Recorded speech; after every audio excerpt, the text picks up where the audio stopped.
Plus que max, voici le M1 Ultra, le double processeur de tous les superlatifs. Sa première apparition est pour le Mac Studio, le Mac Pro Mini ou le Mac Mini Pro comme vous préférez, dont on avait arrêté de parler un peu trop vite il y a quelques mois.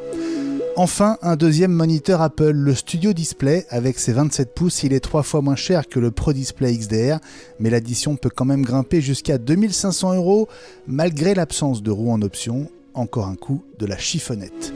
On espérait un nouveau prix d'entrée canon pour la gamme iPhone, c'est raté. Non seulement l'iPhone SE2 disparaît, mais le SE3 est 7,5% plus cher. Est-ce le prix de la 5G en plus ou a-t-il d'autres arguments ? Un M1 dans un iPad Air et vlan dans les dents de l'iPad Pro qui du coup a bien du mal à justifier son prix désormais. Ce 5e iPad Air est-il aussi bien né que l'iPad Mini 6 ? Réponse à suivre. Et des nouvelles du MacBook Air, du Mac Mini, de l'iMac 27 pouces, du M2, du Mac Pro et du MacBook Pro 13 pouces qui attendent leur tour.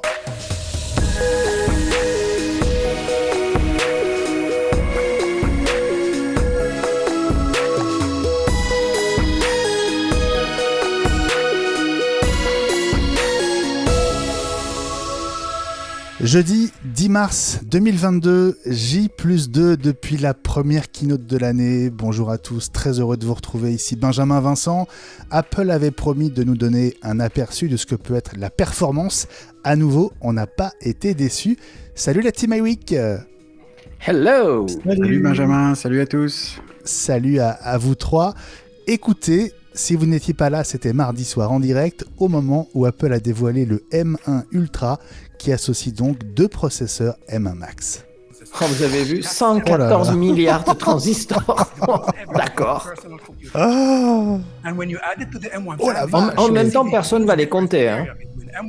À part peut-être Frédéric, mais je pense pas que vous vous 114 rappelez quand milliards. le Power Mac G4 avait été interdit d'exportation parce que c'était une arme considérée comme une arme. De guerre. tout à fait, oui. C'est ça.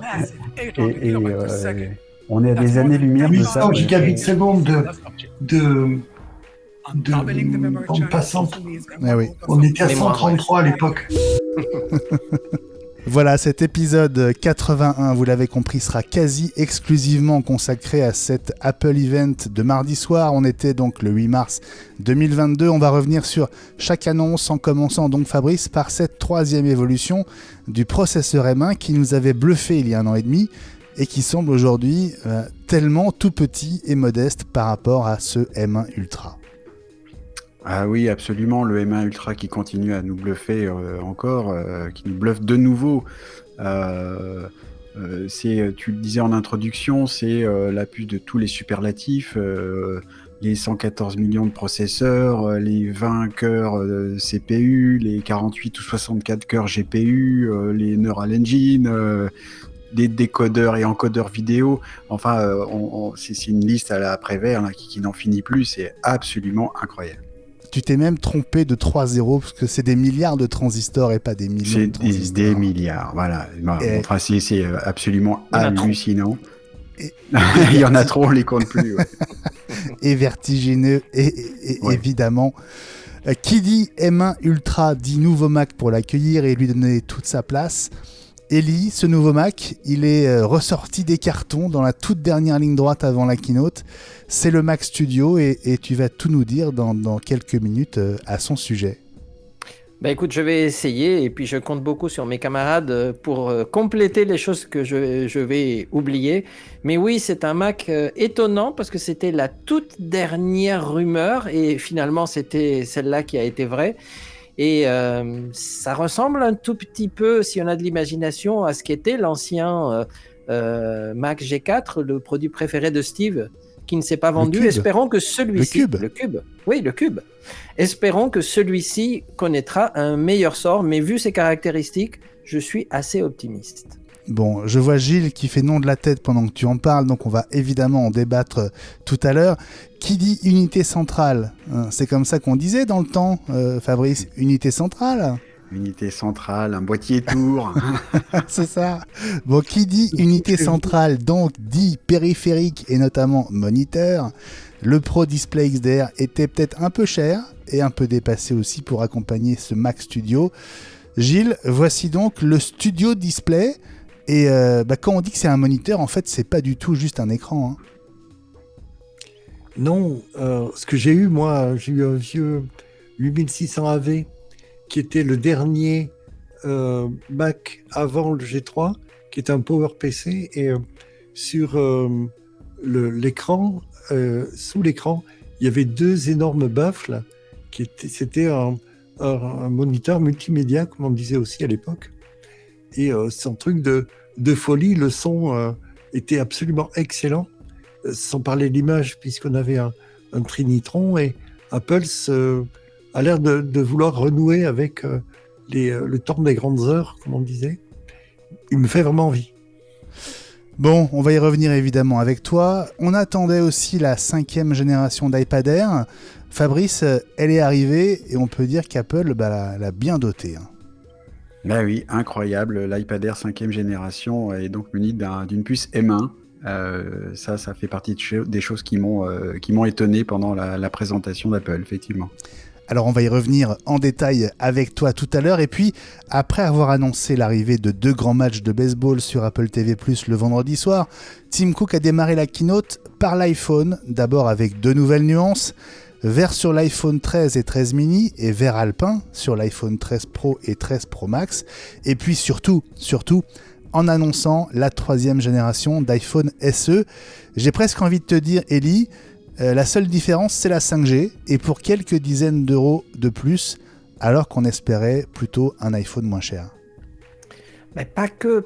Il y a quand même d'autres petites choses dans cet iPhone SE. Donc, la 5G, c'est son argument principal, mais ils ont fait des petits progrès dans la batterie, dans le fait qu'il a un nouveau revêtement qui le rend encore plus incassable. Ils ont un peu amélioré la protection IP67, donc il y a quand même des petites... Ils ont aussi amélioré le traitement des photos, car grâce à son processeur, parce que la 5G c'est bien, mais un processeur à 15, c'est presque mieux. Et grâce à ça, on fait des miracles. Bon, tu vas tout nous dire sur cet iPhone SE 3. La keynote est donc passée, et comme on dit, vive la prochaine. Vous connaissez la frénésie de l'écosystème Apple. La frénésie, même pas la frénésie. D'ici quelques heures, une partie du monde Mac va déjà penser à la suite, à cette 2e salve de Mac promise par Mark Gurman pour mai-juin, avant ou pendant la WWDC, qui n'est pas encore confirmée. Aura-t-elle lieu, en présentiel ou pas? Et puis après, et où sont les produits dont Apple n'a pas parlé mardi soir? Le MacBook Air, le Mac Mini, le MacBook Pro 13 pouces, l'iMac 27 pouces, le Mac Pro, et où est le M2? Gilles, tu vas nous aider à nous tourner vers l'avenir à peine cette keynote terminée. Oui, d'autant que même chez Apple, ils étaient comme des gamins qui ont eu une surprise, qui ont un truc derrière le dos, et ils sont pressés de dire, ils mangeraient presque la surprise. Et ils ont dit, on n'en a pas fini avec le M1, on a encore des choses à vous proposer très rapidement. C'est rare, c'est même extrêmement rare chez Apple. Bon, c'est donc un panorama très complet, un débrief très complet de cet Apple Event du 8 mars qu'on vous propose aujourd'hui dans iWeek, la semaine Apple, le podcast. On jettera aussi un œil aux news de la semaine et aux rumeurs, sans oublier les mises à jour, puisque la date clé, vous l'avez compris, c'est le 18 mars, et donc vendredi de la semaine prochaine. 81 numéros d'iWeek déjà, 81 numéros que nous n'aurions pas pu réaliser sans le soutien de nos contributeurs sur Patreon, patreon.com/iWeek. Les temps sont durs, on le sait, près d'un quart d'entre vous avaient cessé de nous soutenir. Vos dons, qui devraient logiquement augmenter avec le temps, sont en diminution. Je le dis, ça me fait pas forcément du bien, mais je vous le dis quand même. Or, c'est en ce moment qu'on a le plus besoin de vous. Du coup, je dis d'autant plus merci et bravo à Didier Lazzarolo qui vient de rejoindre nos contributeurs. Et tout ceci se voit et s'entend, comme vous l'avez vu mardi soir. Le live a merveilleusement bien tenu. Techniquement, ça a été une de nos keynotes les plus réussies et je crois les plus agréables à suivre aussi pour vous. C'est donc en grande partie grâce à vous, notamment grâce à un tout nouveau serveur et à un nouveau site, un début de site en tout cas, iWeek.news, qui va servir de base à ce grand site dont on rêve depuis des mois. Alors on a pas mal de frais à engager maintenant, notamment des licences logicielles. Il faut savoir qu'elles coûtent entre 100 et 300 euros par an chacune, et donc on ne peut pas avancer sans votre soutien. Alors quel que soit le montant de votre don pour chaque épisode, rejoignez la communauté de nos contributeurs sur patreon.com/iWeek. Mine de rien, même le don minimum, 1,50€ par épisode, c'est une aide décisive pour nous. Si vous êtes des milliers à nous écouter chaque semaine, ce qui est le cas, je suis sûr que vous prendrez 2 minutes tout de suite pour soutenir iWeek. Vous qui aimez l'actu Apple, essayez i5, le podcast quotidien compagnon d'iWeek.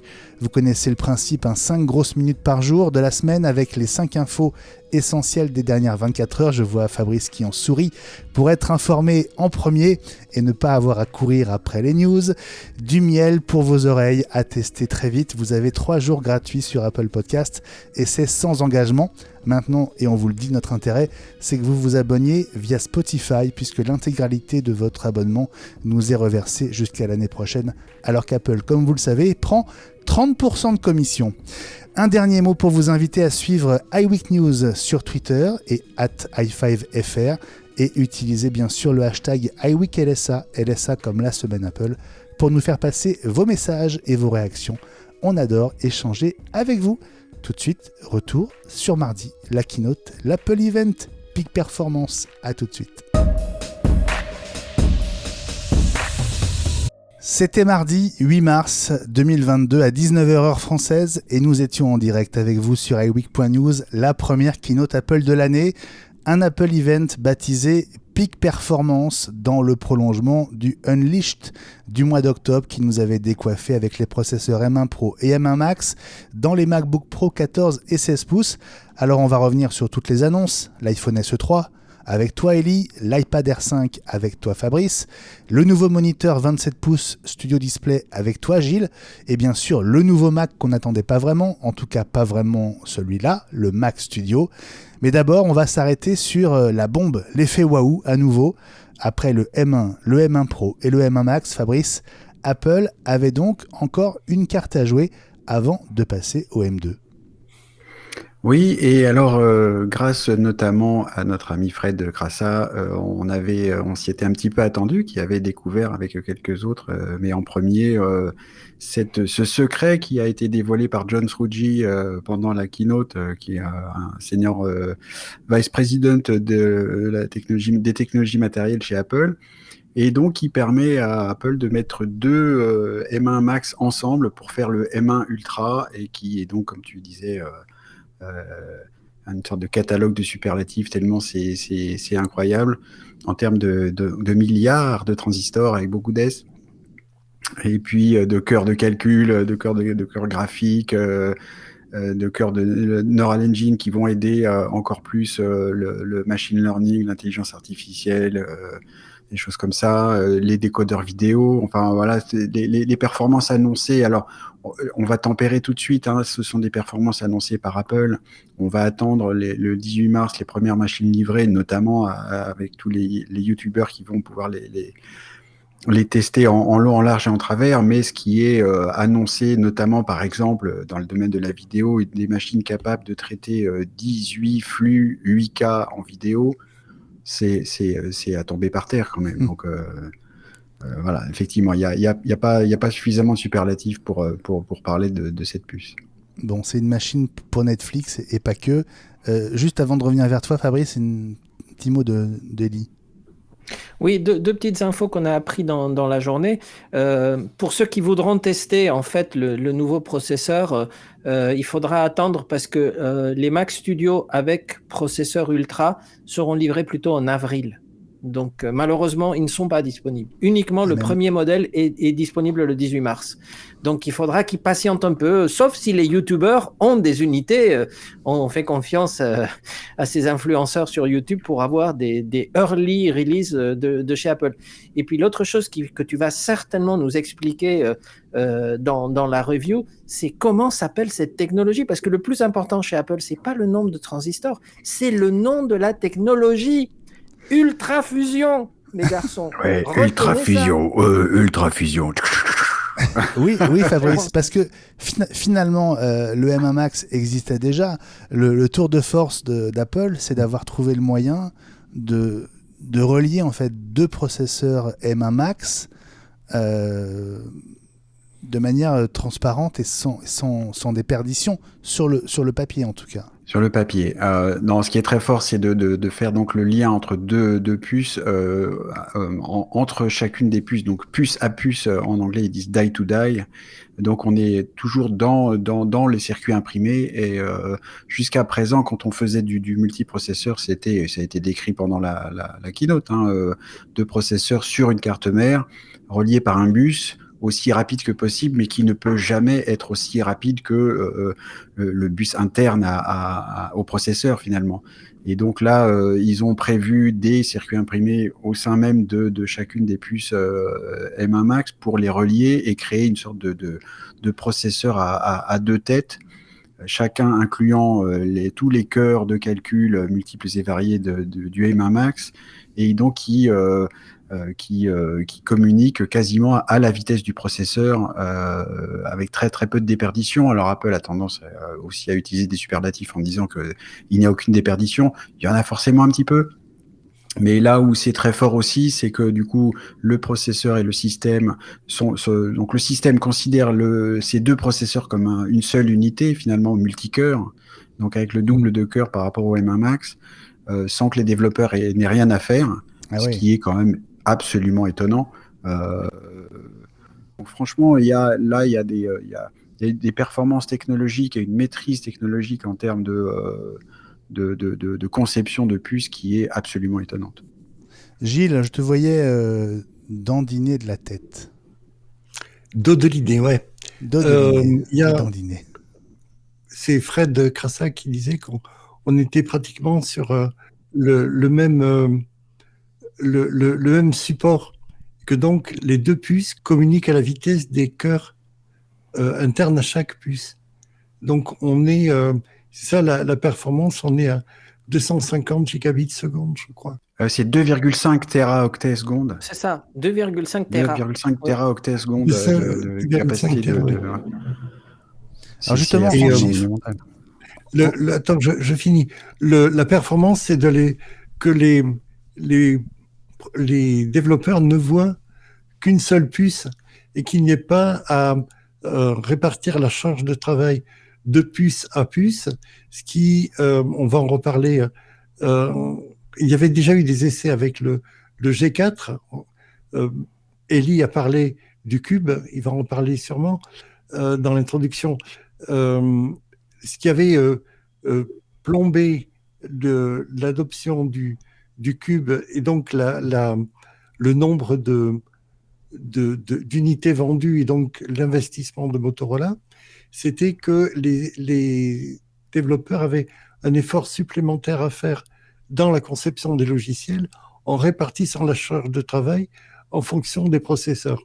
Là, ce n'est pas le cas. Et Adobe, qui avait plombé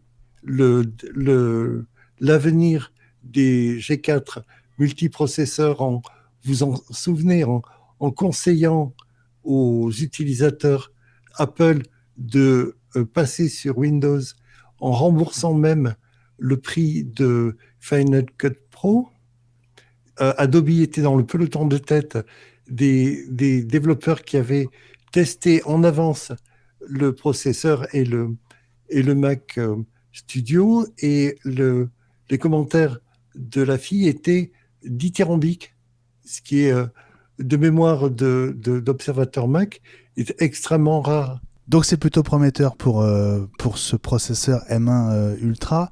Fabrice, en termes de chiffres, est-ce qu'on prend juste le M1 Max et on multiplie par 2 ? Comment ça se passe ? Alors c'est quasiment le cas, c'est là où les chiffres annoncés par Apple sont à peu près multipliés par 2, pas tout à fait.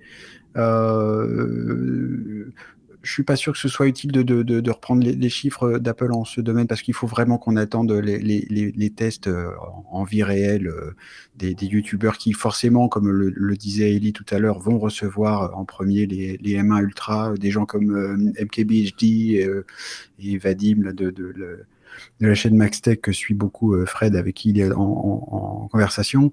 On verra exactement ce que ça va donner. Apple annonce quand même des multiplications par 2 sur, par exemple, les taux de transfert, là, passant de 400 à 800 gigaoctets secondes, des choses comme ça. C'est vraiment étonnant.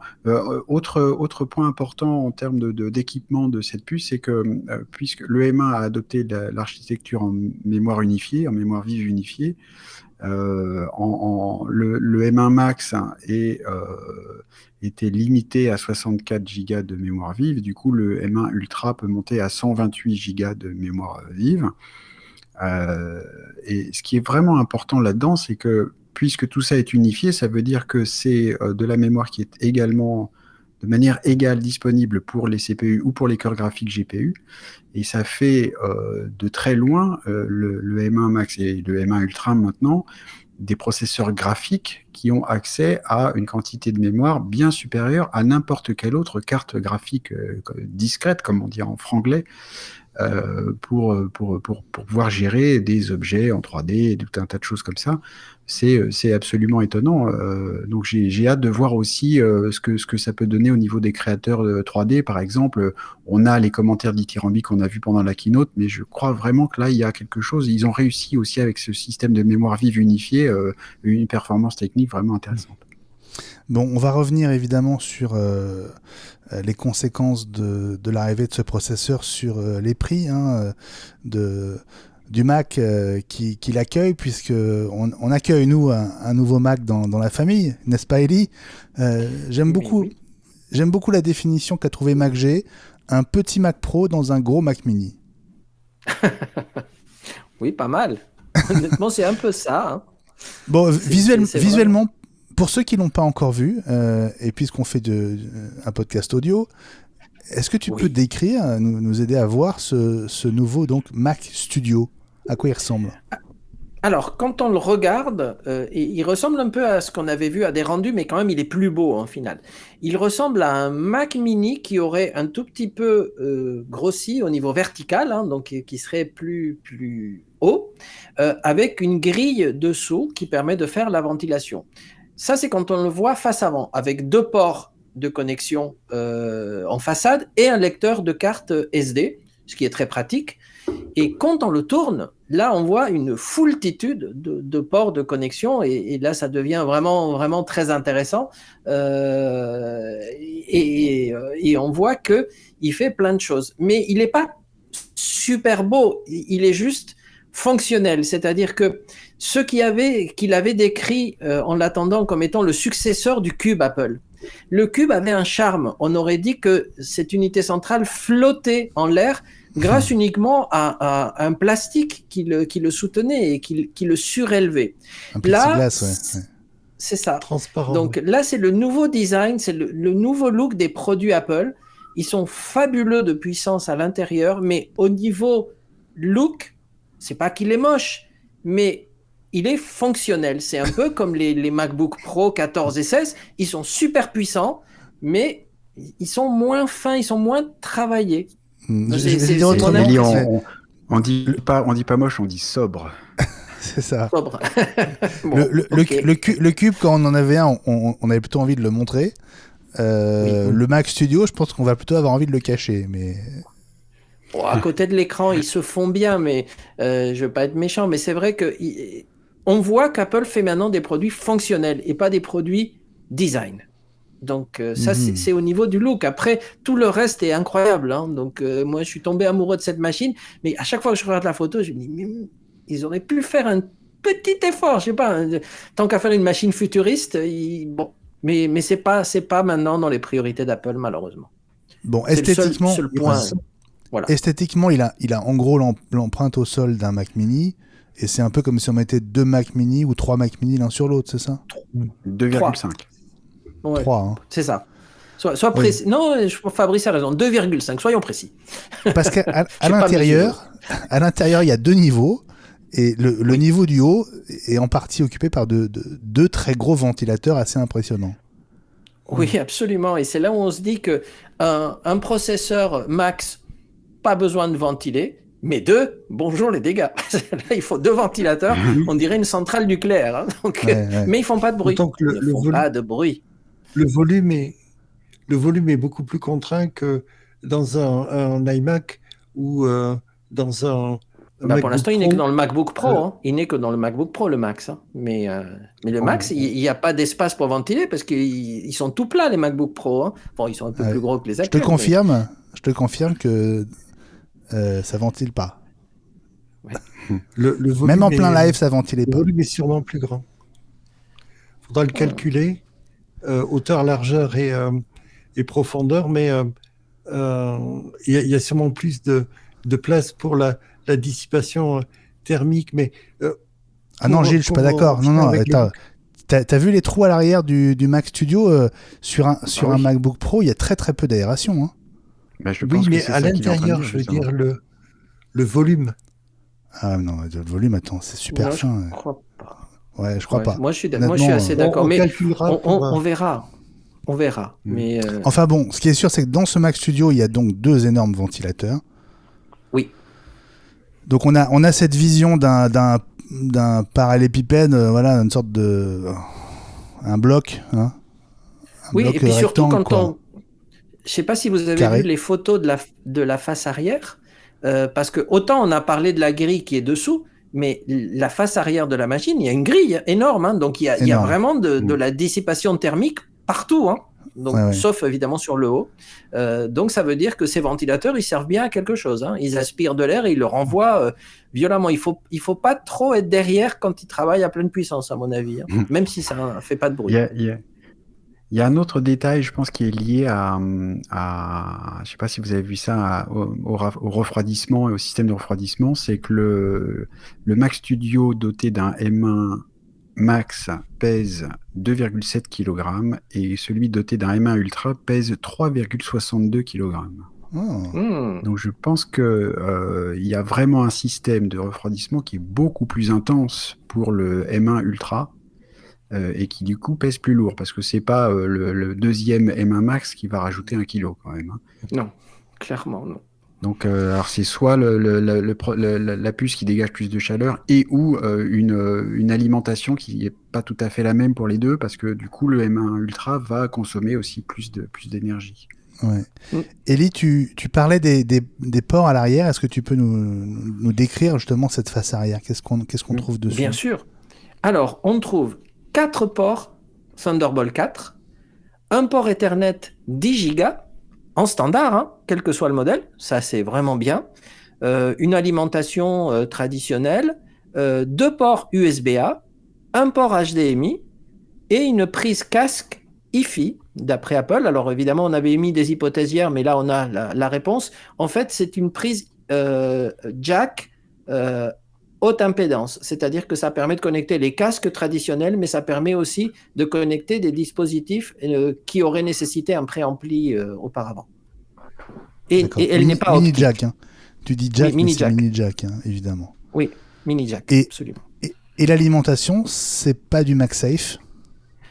Et non, c'est une prise à trois pôles, donc les phases neutres et éthers. Comme on a vu dans des moniteurs, ce n'est pas la prise traditionnelle qui a derrière un Mac qui est un peu rectangulaire, on va dire. Celle-là est là. On dirait en fait une photo de Mickey Mouse ou d'un. Voilà, c'est 3 petits cercles concentriques ou d'un ourson. Pour vous décrire ça, je décrirais ça comme ça. Enfin, bon. Ou de E.T., si vous voulez un peu d'imagination. D'accord. Et il y a quand même des différences entre les deux modèles. On va revenir évidemment Alors, sur justement. les deux modèles. Ouais, Mais, 2 modèles donc. Ouais. Oui, 2 modèles uniquement. Après, on peut les configurer, mais à la base, 2 modèles. Un avec le M1 Max et un avec le M1 Ultra. Donc, on va démarrer avec les prix. Plutôt que de finir avec les prix, on va démarrer avec les prix et je vais vous expliquer pourquoi il y a une différence de prix. Donc, le premier modèle avec le M1 Max est à 2299 € TTC. Prix qui, somme toute, est raisonnable par rapport à la puissance de la machine, puisque elle a quand même un processeur max et un certain nombre de choses. Le modèle Ultra, 4599. Donc, c'est quasiment le double. Le double. Je n'ai pas fait le calcul exact, mais c'est quasiment le double.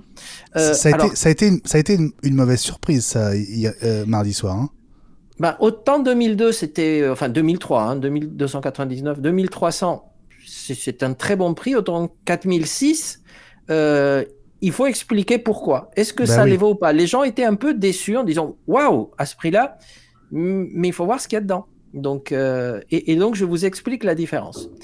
Le premier modèle a un CPU avec 10 cœurs, le deuxième 20 cœurs, donc le double, 8 cœurs haute performance, le deuxième 16, donc c'est au niveau des GPU, 24 cœurs dans le premier, 48 cœurs GPU dans le deuxième, donc le double, et le Neural Engine, 16 cœurs dans le premier, 32 cœurs dans le deuxième. Donc en fait, pour l'instant, on est au doublement.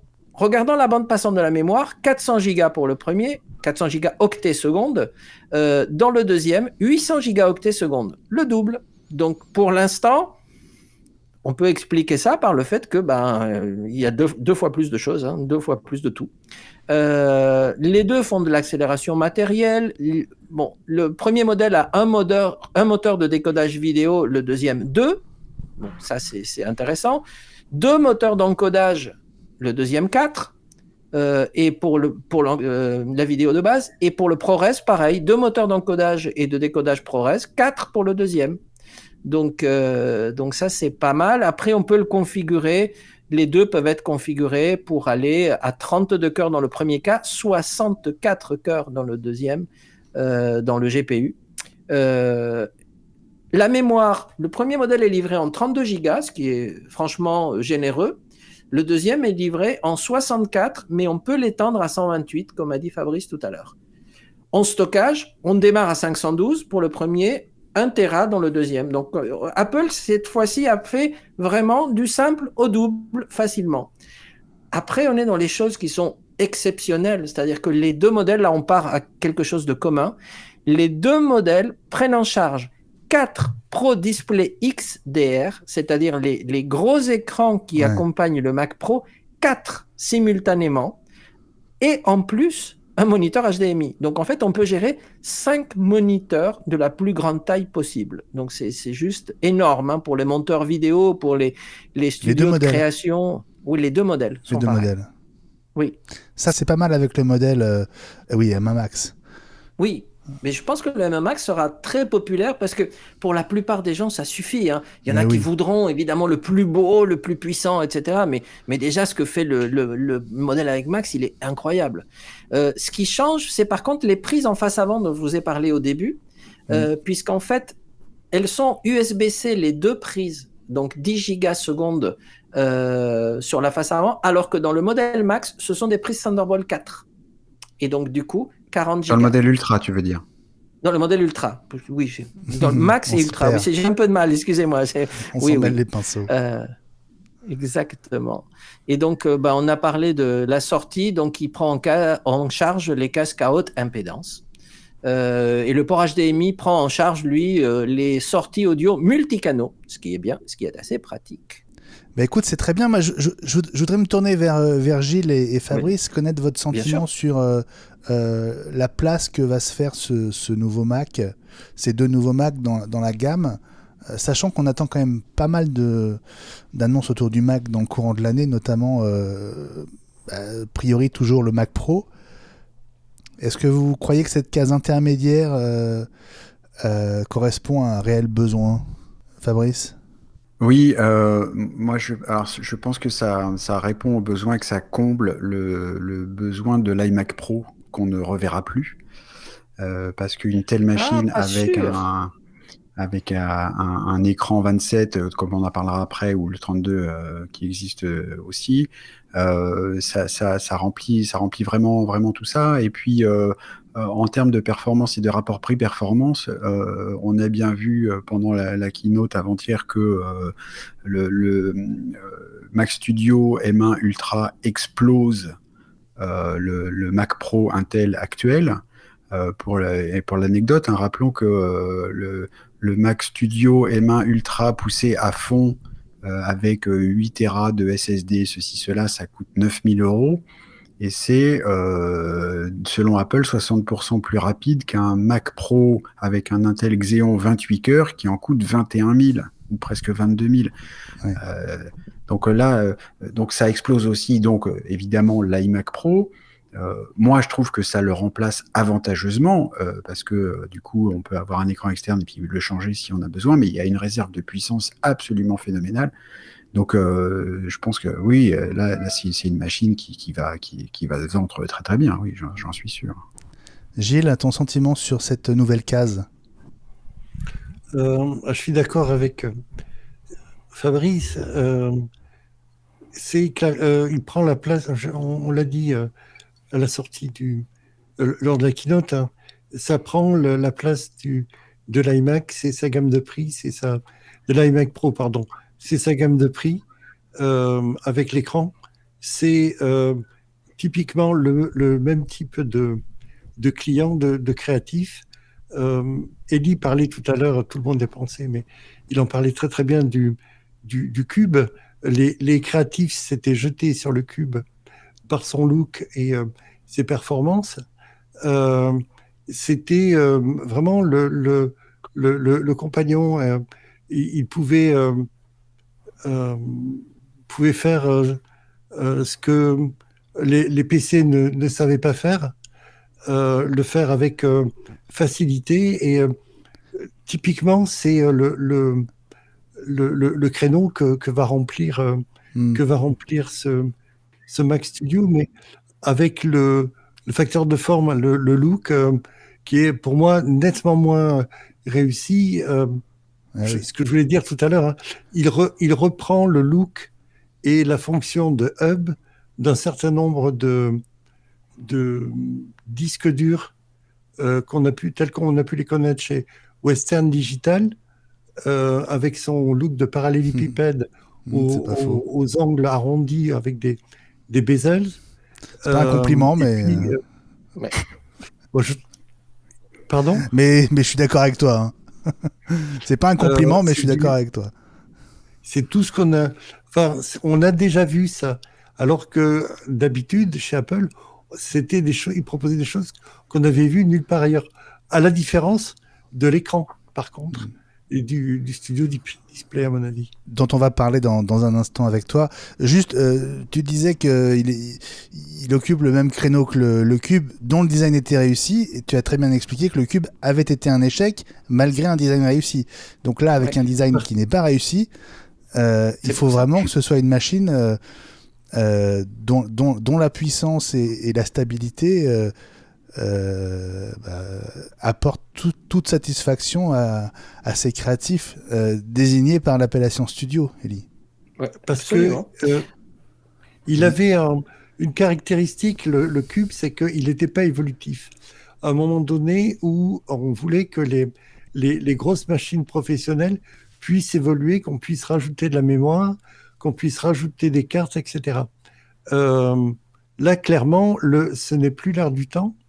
Et l'ensemble des Mac ne peuvent plus évoluer. Il y avait eu en plus un petit problème, c'est que la robe transparente de polycarbonate qui faisait toute sa magie et qui, tu l'as très bien dit, le faisait flotter en l'air, a eu des fissures assez rapidement qui ont altéré un peu son esthétique, et il n'a pas évolué. Il a en plus été plombé par l'évolution du G4. Maintenant, Apple fait ce qu'elle veut. Elle est plus dépendante de Motorola ou de qui que ce soit d'ailleurs, ou d'Intel, pour lui fournir les microprocesseurs tels qu'elle les désire. Elie. En fait, c'était juste pour dire que je suis pas d'accord avec ce qu'ont dit mes deux éminents collègues tout à l'heure, mais moi, je n'oserais pas les contredire, hein, à moi tout seul, mais je m'appuie sur Mark Gurman, notre idole, pour dire que lui dit qu'il y aura un iMac 27 pouces. Il l'affirme, hein, donc... Attention, on n'a pas dit iMac 27 pouces, on dit iMac Pro. Oui. On est d'accord qu'il y aura un grand iMac, mais il ne sera pas Pro. Alors, on est tous d'accord. Moi, j'avais retenu. Voilà. On est tous d'accord. Tout va bien. Voilà. Tout va bien. Pour le reste, oui, ce que dit Gilles est vrai. Maintenant, le Cube, on pourra vous le montrer. J'en ai un. C'est un des exemplaires que j'ai réussi à garder dans mon musée. Donc, je pourrais venir vous le montrer. Il est beau, écoute, ok. Avec plaisir. Peut-être la semaine prochaine, si tu arrives à mettre la main dessus d'ici là, ce serait sympa. Ah oui, je vois Pour très ceux bien où il est. Pour ceux qui ne l'ont jamais vu. Mm. Juste, dernière question sur le positionnement en prix. Moi, je trouve que le modèle M1 Ultra, forcément dingue de puissance, mais Apple fait quand même payer cher cette prouesse technologique. C'est vrai. Combien ça lui coûte à fabriquer? Parce qu'il doit y avoir du déchet, là. On a 2 puces. Oui. On en avait parlé avec Frédéric, je crois qu'il avait estimé le prix du processeur M1 Max à $200 environ, de mémoire, si je me souviens bien. Après, il y a tout le travail de R&D autour de la jonction des processeurs, mais finalement, il n'y a pas une énorme différence entre les deux modèles une fois qu'ils ont mis, le double processeur M1 Max à l'intérieur. Donc, je pense que c'est quand même une grosse marge. Il y a quand même une grosse marge sur ce deuxième modèle. De toute façon, il y a une grosse marge sur tous les produits Apple et on en parlera après. Je ne me retiendrai pas sur les produits suivants. Là, j'avoue que je suis moins, je suis moins embêté par le prix là du Mac Studio. Je pense vraiment que cette puce, en plus, elle est plus difficile à produire et produite en plus petit nombre d'exemplaires, donc c'est plus difficile, j'imagine, d'amortir ce processeur-là. Et puis dans la gamme, il faut, pour ça je rappelais le prix du Mac Pro Intel pour une performance moindre.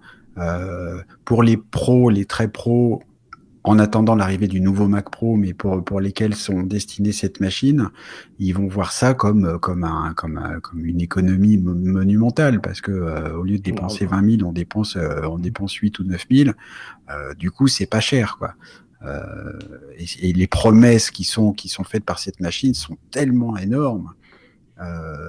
Là, je trouve que c'est pas pour moi parce que j'ai pas ce genre de besoin, mais je trouve que ça répond vraiment à quelque chose de formidable. C'est vrai. Bah pour illustrer ça, nous on a une école de cinéma qui est en train de nous commander en ce moment toute une salle de Mac Pro pour faire du montage à partir de cet été. S'ils ont vu la keynote, à mon avis, il risque d'y avoir des changements dans le devis. Donc, s'ils ont déjà le budget, peut-être qu'ils vont commander plus. Mais à mon avis, moi, par rapport à ce qu'ils font, en plus, c'est une école. Moi, je les vois bien utiliser plutôt du studio que du pro, clairement, aujourd'hui. Parce que ce qu'a dit Gilles tout à l'heure, il avait tout à fait raison. À une époque, si on n'avait pas une machine avec des slots, on n'était pas crédible dans le domaine professionnel parce qu'il fallait des cartes graphiques, parce qu'il fallait des accélérateurs, etc. Mais maintenant, moi, de mon expérience, puisque j'ai la chance d'avoir du Mac Pro et de pouvoir vendre du Mac Pro dans la région, je pense que de tous les Mac Pro que j'ai vendus depuis la sortie, personne n'a rajouté une carte supplémentaire, à part évidemment Afterburner. Donc, les slots sont restés vides. Fabrice ?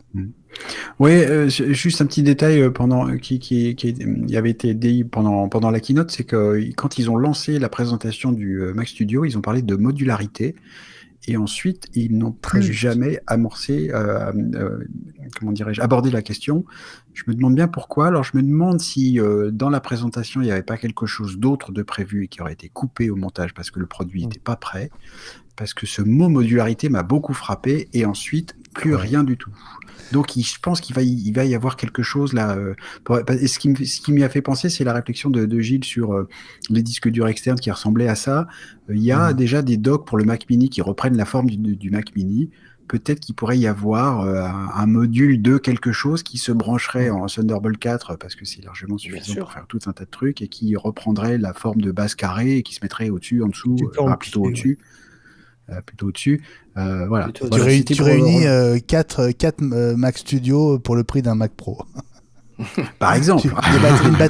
Une batterie de Mac Studio. Oui, tout à fait, par exemple. Voilà, donc c'était effectivement la modularité, ce ne sera pas en interne, mais ils ont abordé cette question juste une fois. Alors, il y avait eu beaucoup de bruit ces dernières semaines autour de moniteurs Apple au pluriel. On avait même parlé ces derniers jours d'un écran 7K pour succéder au Pro Display XDR. Bon, Gilles, c'était pas le sujet du jour mardi soir, mais Apple tenait à lancer un nouvel écran pour accompagner ce Mac Studio. Oui, d'autant que c'est pour les créatifs, pour les gens qui font du montage, qui vont faire du montage son sur des bandes vidéo. Donc, il fallait un moniteur qui puisse leur donner un rendu tout à fait crédible de ce que le spectateur ou l'utilisateur allait avoir dans son salon.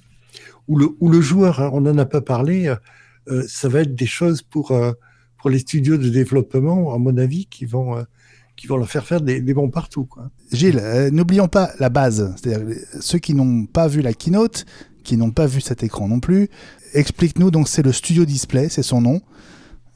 Donne-nous les infos essentielles sur ce moniteur.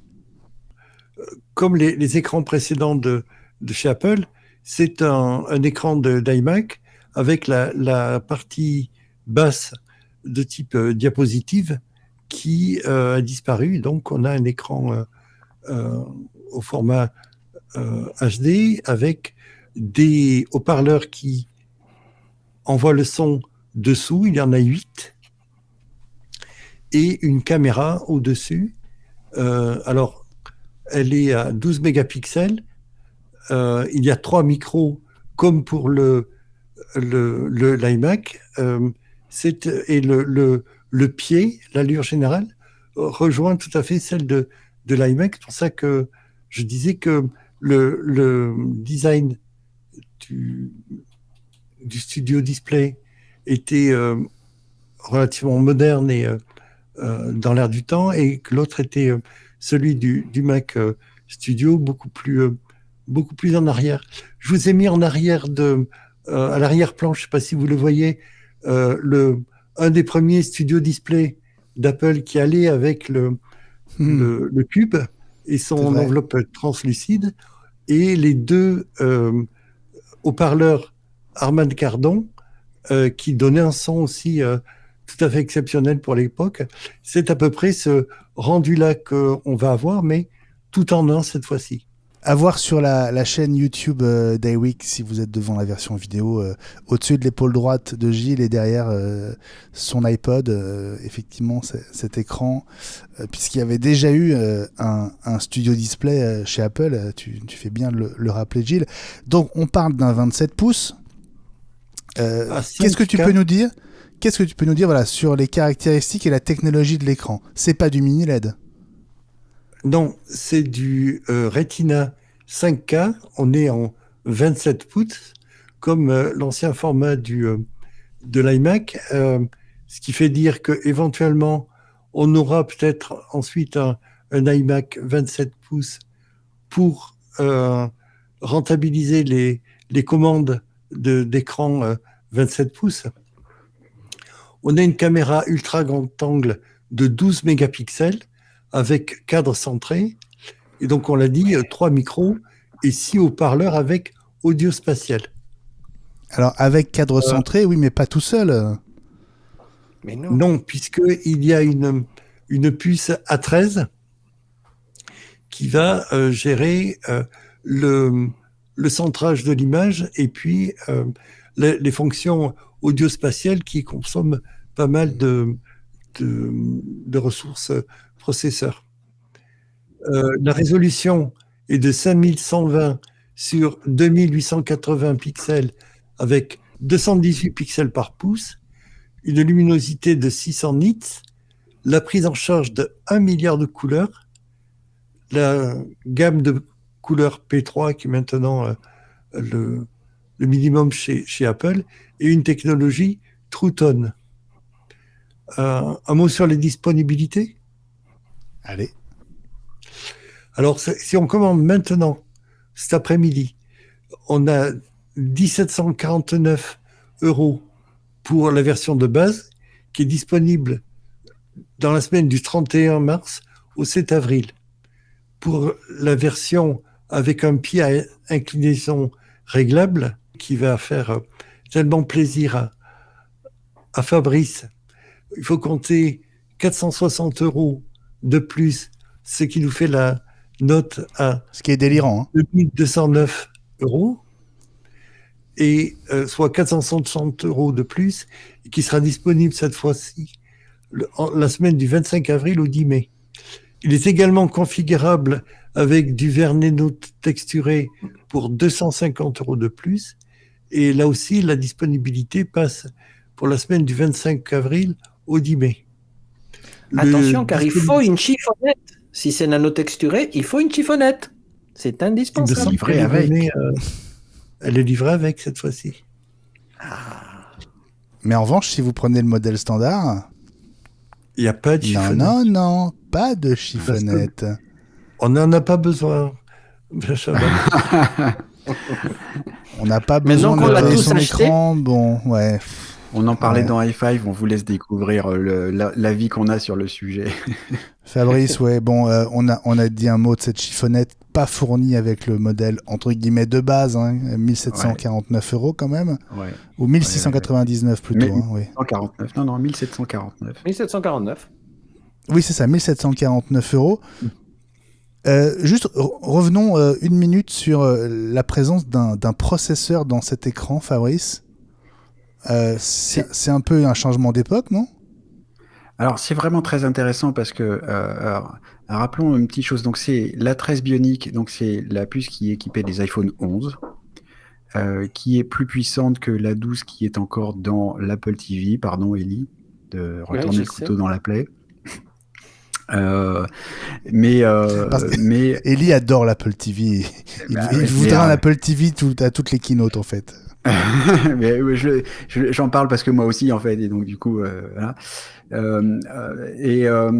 Ce qui est donc ça gère, c'est vraiment intéressant parce que ça gère toutes ces fonctions, en plus de, pour ajouter à ce qu'a dit très justement Gilles, ça gère aussi l'annulation de bruit. C'est pour ça qu'il y a 3 micros. Donc ça demande beaucoup de calculs pour gérer le cadre centré, l'annulation de bruit, le spatial audio et tout ce qu'on veut. C'est aussi un moyen pour rendre cet écran compatible avec les anciens Mac à processeur Intel qui ne seraient pas capables de gérer tout ça. Donc du coup, tout est déporté sur, tous ces calculs sont déportés sur le moniteur. Ça, c'est vraiment intéressant. Donc, pour gérer tout ça, il y a vraiment besoin d'une puissance de calcul assez élevée, hein, parce que la On en 13 vient- est quand même... Ouais. On en vient justement à la question de la compatibilité, et on en sait plus avec quelques heures de recul sur les appareils qui seront compatibles avec ce nouveau moniteur 27 pouces. Oui, alors on peut remonter à des Mac jusqu'à 2016, MacBook Pro, ouais. des MacBook, pardon, Ouais. des MacBook Pro 2016 et des iMac depuis 2017. Et puis donc, on peut aussi brancher des iPads, alors pas tous, hein, donc l'iPad Air 4, l'iPad Mini 6 n'y ont pas droit, mais le nouvel iPad Air 5, dont Why? on va pas tarder à parler. Et pourquoi? Bah parce que c'est Pourquoi l'iPad tant de Air, haine? bah c'est on en parlera tout à l'heure sur les différences des iPad Air, etc. Mais donc l'iPad Air 4 est muni d'un port USB-C pas suffisamment rapide pour piloter ça, quoi. Voilà. C'est pas un port Thunderbolt sur les iPad Air, et voilà, donc c'est réservé aux iPad Pro. Mais je m'empresse d'ajouter, parce que franchement, les écrans externes sont de toute façon tellement mal gérés par les iPads que ça n'a aucun intérêt, à mon sens, de brancher un écran externe, que ce soit celui-là ou un autre. Ouais. L'iPadOS n'est pas prêt pour ça. Bon, puisqu'on parle de l'iPad Air, Fabrice, tu connais l'histoire de la poule et de l'œuf? Je connais l'histoire de la poule et de l'œuf, et je n'ai pas la réponse à la question. Je sais pas. Moi, je trouve qu'elle s'applique plutôt pas mal à la gamme iPad. Quand l'iPad Pro évolue, l'iPad Air est décroché, et quand l'iPad Air évolue, eh bien, c'est l'iPad Pro qui devient incohérent dans la gamme. Fabrice, c'est pas aujourd'hui que ça va s'arranger, parce qu'Apple a carrément choisi de mettre un M1 dans cette 5e génération d'iPad Air. Et effectivement, ça c'était une grande surprise pour moi, en tout cas, d'avoir cette puce M1 dans l'iPad Air de 5e génération, qui en fait un iPad vraiment, vraiment intéressant. Donc pour faire une petite comparaison, donc l'iPad Air 5e génération remplace la 4e génération, donc on passe d'un A14 à un M1, donc Sinon, l'aspect extérieur était exactement le même. Hein, c'est donc l'iPad un petit peu au bord carré, enfin au bord plat, pardon, avec des coins un peu arrondis. Pour le reste, la caméra est la même. On a donc, on l'a évoqué juste avant, le connecteur USB-C qui est 2 fois plus rapide sur l'iPad Air 5 que sur l'iPad Air 4. C'est compatible avec le même pencil, etc. Les mêmes capacités mémoire. Et le point le plus important, il a pris 2 grammes par rapport à l'iPad Air 4. Notons les détails. C'est grave, docteur, c'est très grave. Bon, et il est aussi, il passe en 5G pour le modèle cellulaire par rapport à la 4G de l'iPad Air 4. Voilà où on en est. Pour reprendre sur la différence avec l'iPad Pro, on va noter quand même que l'iPad Pro a un écran. Alors la taille est sensiblement la même, hein, c'est 10 pouces 9 pour l'iPad Air et 11 pouces pour le premier des iPad Pro. Mais l'écran de l'iPad Pro a la technologie ProMotion pour monter jusqu'à 120 images secondes quand il y a besoin et descendre pour avoir une meilleure autonomie. Et puis, le système sonore de l'iPad Pro est meilleur. Il a 4 haut-parleurs contre 2 pour l'iPad Air. Est-ce que ça suffit pour justifier un iPad Pro ? Je sais pas trop. D'autant plus que dès qu'on passe donc l'iPad Air à 64 Go, c'est 699 €, quelque chose comme ça, et ça passe tout de suite à 850 € à 256 Go, et on commence à rentrer dans le territoire de l'iPad Pro. Donc ça se mord un peu la queue, effectivement. Mais parle-nous des couleurs, des prix et des couleurs, parce que pour l'instant, tu as donné un prix et tu n'as pas parlé des couleurs merveilleuses. Non. Alors, j'ai pas parlé des couleurs parce que c'est vrai que c'est pas ce à quoi je pense en premier, parce que donc nous avons des nouvelles couleurs ternes, comme les autres, et c'est tout. C'est ça. Moi, j'ai une question plus globale. Est-ce que tu as ressenti le même effet waouh quand tu l'as découvert mardi soir que quand l'iPad mini 6 est arrivé ? Mon manque de réponse est une réponse, non. Et pourquoi Non, pas ? Parce que que finalement, il lui ressemble beaucoup en plus grand. Oui, il lui ressemble beaucoup, mais justement, ce qui était l'effet waouh de l'iPad mini 6, c'est que justement, il était muni d'une puce A15 contre l'A14 de l'iPad Air 4, qui était justement presque en retard au moment de son annonce. Et on avait dans l'iPad mini ce qu'on aurait voulu avoir justement tout de suite dans l'iPad Air 4, qu'on n'avait pas, d'où l'effet waouh. Là, c'est étonnant d'avoir un M1 dans un iPad Air, mais globalement, on a rarement besoin de ce surplus de puissance sur un iPad. On dira tout ce qu'on voudra, mais même si on peut créer tout un tas de trucs avec un iPad Air, c'est pas l'outil de création le plus utilisé et utilisable. Donc l'effet waouh, on l'a eu quand Tim Cook est descendu de la tour au bout de son filin comme Tom Cruise pour montrer qu'il y avait un M1 dans un iPad Pro. Maintenant, ça devient presque traditionnel. Bon, Ouais. Non, moi j'ai pas eu d'effet waouh en tout cas. Pas eu d'effet waouh. Gilles, on parle de l'iPad R5. Est-ce que tu as ressenti la même excitation en le découvrant que quand l'iPad mini 6 est arrivé ? Non. On remonte, l'iPad Air rejoint l'iPad Pro, c'est dans l'air du temps, on a du M1, dans 1 an ou 2, ce sera le cas de l'iPad mini, puis de l'iPad tout court. Apple est en train de dérouler, point. C'est... En termes de tarifs, Fabrice, tu en parlais, il n'y a pas d'évolution des prix, hein ? Non, pas que je sache. Donc le 64 Go est à 699 €, le 256 à 869, et on rajoute 200 € pour avoir de la 5G. Ouais. Ils ont pris entre 20 et 30 € quand même. Ils sont un tout petit peu plus chers. Ils sont un peu plus chers, d'accord. Voilà. Et on passe de 699 à 869 entre le Wi-Fi et le Wi-Fi plus 5G. Voilà. D'accord. Ellie, petit commentaire sur cet iPad Air. Tu disais que c'était un iPad qui était quasiment constamment en rupture de stock. Oui, le 4 a été tout le temps en rupture de stock. Le 5 va se vendre comme des petits pains parce que y a des gens qui achètent l'iPad Air à cause des couleurs. C'est pour ça que j'en ai parlé. Hein. Et donc là, ils vont être forcément convaincus, non pas par le gris sidéral et le lumière stellaire qui sont traditionnels, mais il y a un nouveau rose, il y a un nouveau bleu. C'est incroyable.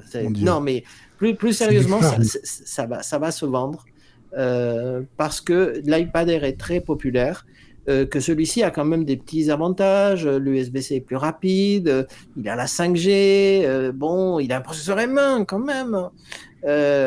Donc il va se vendre. Franchement, il va se vendre. Alors, est-ce que j'ai eu un effet waouh? Non. Pourquoi? Parce que l'iPad mini 6, ça faisait des années qu'on en voulait, qu'on en rêvait et qu'on l'a acheté. On s'est précipité dessus. Maintenant qu'on a un iPad mini, on va pas changer tous les ans quand même, hein, c'est pas raisonnable. Hein, donc, on s'auto-freine nous-mêmes. Donc, on a un effet waouh intérieur, mais en se disant non, celui-là, il est pas pour nous. mais les gens vont l'acheter. Hein. Je pense que ça va être un grand succès. Alors, en termes de dispo, je suis en train de regarder sur le site d'Apple. Apparemment, ça n'a pas l'air d'être. Ouais. Parce que pas de tension particulière, j'ai l'impression. Hein.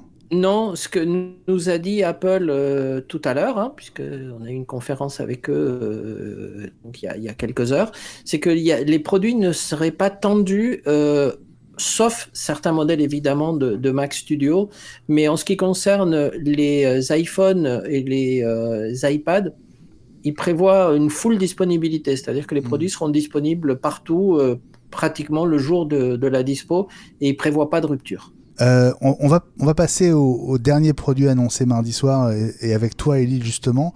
L'iPhone était sur le point d'inonder le monde avec des modèles neufs à moins de $200. Ça, c'était un peu dans nos rêves, mais ça s'est pas du tout passé comme ça. Non seulement l'iPhone SE2 n'est plus au catalogue officiel d'Apple, mais l'iPhone SE3 qui le remplace est légèrement plus cher. Est-ce que c'est justifié et est-ce que tu comprends cette tendance ? Alors, est-ce que c'est justifié? Oui, parce qu'il y a certains changements et parce qu'Apple est là pour gagner de l'argent et qu'ils ont des actionnaires qui sont de plus en plus gourmands, vous le savez. Donc, ils profitent toujours qu'il y ait un nouveau produit pour majorer un peu le prix, tant que ça reste dans l'acceptable. C'est une petite majoration. Donc, et puis, il faut voir que l'iPhone SE était en promo depuis 6 mois. Donc, par rapport au prix de la sortie, on s'était habitué à le voir moins cher. Donc, oui, il y a une petite augmentation. Maintenant, qu'est-ce qui change? Pourquoi est-ce que vous auriez envie d'acheter un nouvel iPhone SE par rapport au modèle précédent qui n'est plus disponible sur le site Apple, mais qui, on l'a dit pendant la keynote, sera disponible assez facilement chez les revendeurs et les retailers. Comme ça, vous avez le choix de votre créneau d'achat, puisque les grossistes nous ont confirmé qu'ils en avaient plein les stocks. Donc, ça veut dire qu'on attend qu'Apple nous fixe un prix. J'ai eu peur.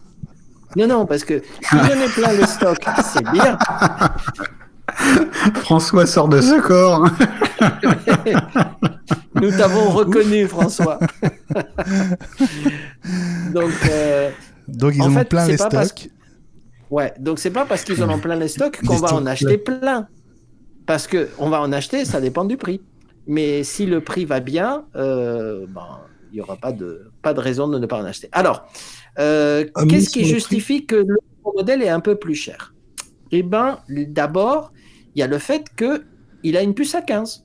Donc, encore une fois, une puce très puissante qui va nous aider à mieux gérer la batterie, puisqu'elle sait très très bien le faire, à mieux gérer la partie photo, même si on ne change pas d'objectif, si on reste à un objectif et non pas à 2 ou 3, la puce A15 va nous aider à avoir de merveilleuses photos par rapport au modèle précédent. Et puis on a la 5G. Donc tout ça, c'est très bien. Qu'est-ce qui ne change pas? Les couleurs. Mais Apple nous dit qu'on verra quand même une différence, puisque le dos en verre de l'appareil reprend la qualité de verre des iPhone 13 et donc meilleure qualité et ça c'est plutôt pas mal. Pour le reste, il n'y a pas vraiment grand chose à dire. Ça reste un écran de 4 pouces 7 avec un bouton Home, donc avec du Touch ID. Il y a des gens, honnêtement, qui nous demandent des téléphones comme ça. D'abord parce que le format est compact. Ensuite, parce qu'il y a des gens qui n'aiment pas Face ID. Je pense surtout parce qu'ils en ont marre que ça ne marche pas lorsqu'ils ont un masque. Ben oui. Et la 5.4 n'est toujours pas arrivée, mais elle ne va pas tarder. Donc, pour l'instant, il y a des gens qui préfèrent Touch ID, trouvent ça beaucoup plus facile à utiliser. Et puis, quoi vous dire d'autre? Pour le reste, bon, il y a un Smart HDR 4, c'est nouveau. Le reste, il n'y a pas grand-chose de... Peut-être mes petits camarades ont remarqué quelque chose, les couleurs sont les mêmes. Les appareils photo n'ont pas vraiment changé, et Touch ID n'a pas changé. Donc, c'est une évolution qu'on peut résumer à il est comme avant, ça vous rassure. Il est presque au même prix. Si vous n'avez pas vu la promo, il est grosso modo au prix d'il y a un an, parce que si je vous parle du prix de l'essence il y a un an, vous avez compris que... bon, bref. Donc, il est raisonnablement au même prix. Presque, et vous avez un A15 qui va vraiment vous apporter beaucoup de puissance et d'amélioration dans plein de domaines, y compris la gestion de la batterie, ce qui est super important pour les utilisateurs. Et vous avez de la 5G, donc ça place cet iPhone, et ce de 3e génération, à un prix de 529 €, ce qui le met, il sera forcément ici ou là à 499. Vous savez que souvent ça se trouve discounté assez rapidement d'une façon ou d'une autre, et donc vous allez le trouver aux environs de 500 € pour un modèle 5G. Ce qui veut dire que vous avez quand même pratiquement à moitié prix. Je sais que si on compare en fonction de la capacité mémoire et de l'écran, etc., on arrive à toucher le prix d'un iPhone 13 mini d'aujourd'hui, mais il faut monter un peu en gamme. Si on prend le modèle de base en 64 Go, c'est de la 5G aux environs de 500 €, et ça, c'est un prix psychologique que les clients vont apprécier certainement. Donc, ça sera un succès. Et on ne se pose pas la question, est-ce qu'on l'achèterait nous? Non, on a déjà des iPhone 13 Pro, donc, mais on n'est pas monsieur, madame Michu. Donc, mais est-ce que les clients vont l'acheter? Oui. Bon, merci Elie pour ce point complet sur l'iPhone SE3. Avant de passer aux news de la semaine, aux rumeurs, aux mises à jour, je voudrais qu'on termine cette page consacrée à l'Apple Event de mardi en nous projetant un tout petit peu dans l'avenir, puisque cette keynote est donc maintenant derrière nous. Quelle est la prochaine étape selon vous? Allez, on fait un rapide tour de table. Prochaine étape, Fabrice. J'ai envie de suivre Minchiko là, qui a tweeté très récemment pour dire que il s'attendait à ce qu'il y ait des MacBook Air redesignés, mais toujours avec la puce M1. Ce que moi je crois profondément, qui serait... Alors après, il n'a pas dit de date, peut-être mai-juin. Voilà, la prochaine étape, pour moi, je vois ça. Est-ce que ça inclurait, il n'a pas parlé de ça, mais une mise à jour du MacBook Pro 13 pouces, avec éventuellement un nouveau design aussi pour accompagner ça? Bon, ça, j'en sais rien, mais moi, je crois plutôt à ça pour la toute prochaine étape, avec, n'oublions pas, Apple Classical. Gilles, prochaine étape pour toi, ce serait quoi? L'iMac 27 normal du nom, et puis le Mac Pro, avec le vrai Mac Pro, avec quelque chose de très... des puces M1 Ultra Pro, c'est-à-dire des puces Pro qui soient mises tête bêche, par exemple, enfin, qui soient accolées pour n'en faire qu'une, comme on a vu avec la puce Max, parce qu'il y a vraiment un pas supplémentaire, c'est finir de tordre le cou à Intel et mettre un pas supplémentaire vers la station de travail. On reviendrait aux sources quand Steve Jobs a racheté Pixar. Ils avaient des stations de travail pour le rendu 3D et dessiner faire les films d'animation, et euh, Steve Jobs étant Steve Jobs, il a proposé de suite de pouvoir commercialiser les stations de travail qui avaient été créées par Pixar. Ça n'a pas pu se faire. Le prix était trop cher, la cible était trop étroite à l'époque. Mais là, pour le marché du jeu vidéo, éventuellement celui du métaverse, il y a vraiment un coup à jouer et éjecter définitivement Intel de ce marché-là, quoi. J'adore ton talent pour me placer Steve Jobs, quelle que soit la question. Oui. Sacré Gilles, va. Bon, donc tout ça, tu verrais ça du coup en juin à la WDC, Oui. j'imagine. Pour la WWDC, Ah. oui. Et ensuite, à l'automne, l'ami Mark Gurman a prédit, il a dit, si vous n'avez pas le Mac de vos rêves à la keynote là, du 8 mars, ne vous inquiétez pas, il y aura une session de rattrapage en mai-juin et éventuellement à l'automne. Ouais. Ellie, toi, c'est quoi pour toi la Écoute, roadmap? Bah, en fait, ce que j'ai vu les derniers jours, c'est que pour la première fois depuis longtemps, il y a un désaccord assez fondamental entre Min Chi Kuo et Mark Gurman. Ils sont pas du tout d'accord entre eux. Donc il y en a un des deux qui a raison. On les respecte tous les deux, mais il y en a un des deux qui se trompe. Mark Gurman, lui, il nous dit qu'il y aura du M2 et qu'on aura des MacBook Air M2, alors que Min Chi Kuo dit non.